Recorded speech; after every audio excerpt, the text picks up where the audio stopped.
Number 43, I rode the London Eye. We made it to London. All of the pieces fell into place.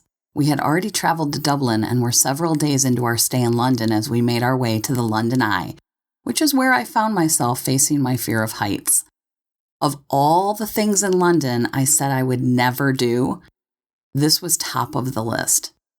It was the only thing on the list, which is why I knew I would end up on the damn thing. Before we got on, there was a small 4D theater experience you could do while you were waiting. Sounded harmless enough. It wasn't. First of all, I was already overwhelmed from the crowds. Second of all, I have sensory issues. So I get in there, and Molly chose the front row, of course, because she's not sensory averse. And it starts. And it's noise. And it's visually intense. And it starts shooting foam at me. And I'm gone. I can't breathe. I shut down. And then I freak out. And I cry. And I'm shaking. And I remember why I don't do things. And now I have to go on a ride that's 1,000,000 miles high, and I have to wait in a line that seems at least a mile long. So we separated from the crowd as best we could so I could recover. Rob and Molly said I didn't have to ride the ride, that I could do something else instead for my list. Nope. I used my tools, grounded myself, calmed down, and then we waited in line. I survived that part.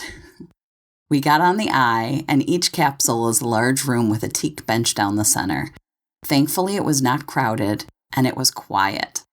I could sit on the bench and didn't have to go anywhere near the windows. I was grounded and safe, except for the Thames River underneath me where I imagined I would plunge to my death when the thing came unhinged. Sometimes bravery is just getting on the ride.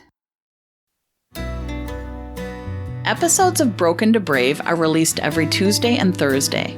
Thank you so much for listening and for joining me on this journey of healing and growth.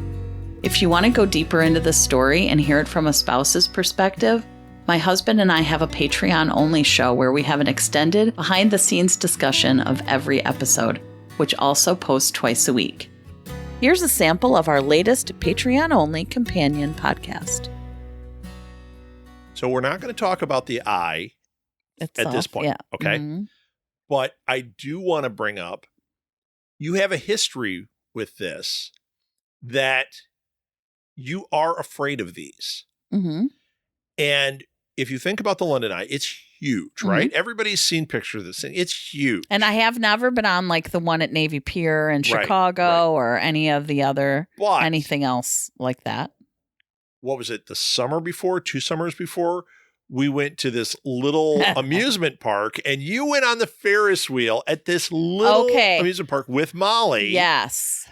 And you did do it. Let me say what. Okay, so that was when Molly was like, it was more than a few years before because she was pretty young. When I started doing a thing where I was trying to get over my fears, some of my fears, so that I didn't imprint them onto her. Right. So I got over my inability to go down an escalator. I could go up an escalator, but not back down. Right. So I kind of conquered that fear for the most part. You could hold a piece of newspaper. I could. You could walk by a worm.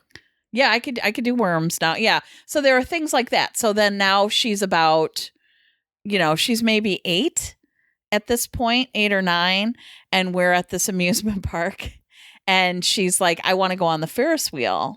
And this amusement park, I mean, it was surprisingly, it was a little tiny amusement park, but it was surprisingly really cool. It's called Little America, and it's in Wisconsin. And it had this.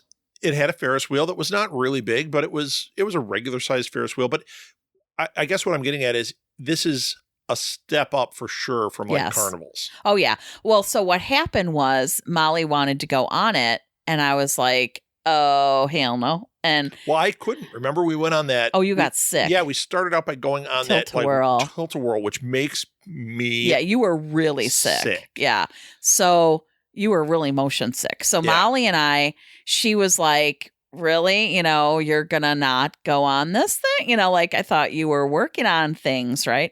So, manipulator. And this was before the list, yeah. But I was like, okay, oh my God, I'll do. Okay. And those are the ones that are open and they swing. Yep. Okay. Nightmare. And it's out above concrete. So I was like, okay, now I'm going to splat. Like, this is not going to go well.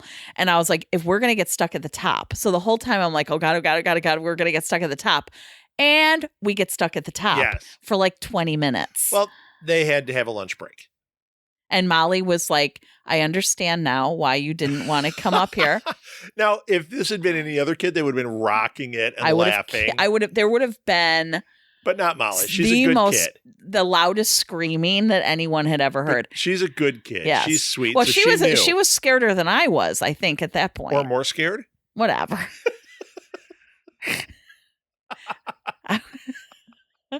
I revert back to 4. So yeah, scared her. It was not good. So for me to go on the London Eye after that, I was like, I've not had good, but I told her, I said, I did it and I never have to do it again. I don't ever have to prove that again. Right. And same with the roller coaster I went on after that. And that mousetrap one, freaking jarring. That was awful. Bastard. It was like. To hear the rest of this episode and get other exclusives, become a patron to Broken to Brave at patreon.com. You can also follow my blog at brokentobrave.com for even more insights and engaging content. Links are in the show notes. Broken to Brave is a production of Southgate Media Group, hosted and written by me, Martha Southgate. Thank you so much for listening. Now go do something brave.